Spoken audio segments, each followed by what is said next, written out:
आजको यस भिडियोमा हामी 30 बाई 30 को एउटा हाउस प्लान हेर्न गइरहेको छौँ। यो house plan modern house plan हो जसमा 16 वटा कलम छ। 62 सबै कलमको साइज 1 बाई 1 को कलम हो। 16 वटा कलम हो जसमा रुमको साइज 10 बाई 12 को हो।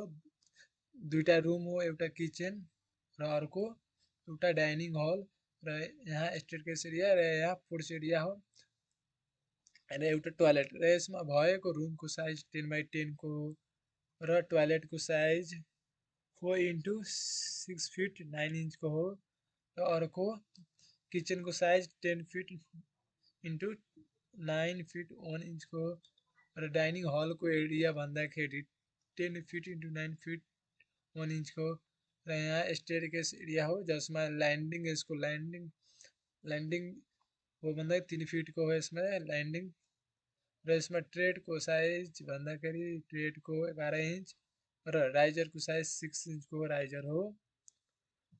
यहाँ पोर्च एरिया छ, यहाँ 8 feet को यहाँ पोर्च एरिया छ र यसमा D1 भन्दाखेरि D1 को साइज डोरको D1 डोरको साइज 3 feet into 7 feet को डोर हो र यहाँ डोर 2 भन्दा 2.5 feet into 7 feet को डोर हो टोयलेटको लागि र किचनको लागि सेम डोर हो। D1 सेम डोर हो र यसमा इनर र आउटर वाल भन्दाखेरि सबै आउटर वाल 10 mm को र सबै भित्री वाल इनर वाल भन्दाखेरि यहाँ यो दुईटा वाल र यो दुईटा वाल भन्दाखेरि 5 इंच को वाल हो। यहाँ टप 2 feet 6 inch को टप हो। अगाडि यहाँ दुईतर्फ यो मोडल डिजाइनको लागि सुघर हो र यो ग्राउन्ड फ्लोर प्लान हो र अर्को यहाँ second floor first floor plan हो। यहाँ सेम त्यस्तै हो, कपी डाइट हो।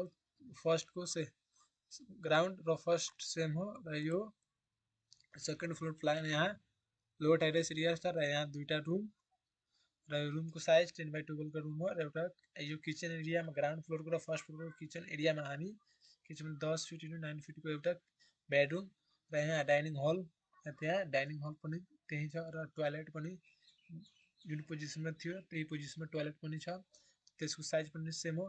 यहाँ स्टेयरकेस भोर्ड एरिया हो र अर्को यहाँ यो टेरेस प्लान हो र यसमा 16 वटा कलम हो र एकदमै राम्रो फ्रन्ट एलिभेसन हो।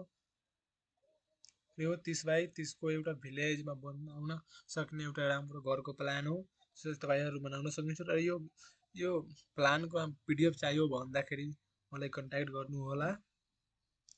कन्ट्याक्ट गर्नको लागि यहाँ भिडियोको लिंक भिडियोको डिस्क्रिप्सनमा हाम्रो नम्बर र इमेल गर्नु होला, सबै दिएका छ। र यो भिडियो राम्रो लाग्यो भने च्यानललाई सब्स्क्राइब गर्नुहोस्, शेयर गर्नुहोस्, लाइक गर्नु होला। अर्को गामी यस्तै खालको भिडियो नै आइहाल्छ।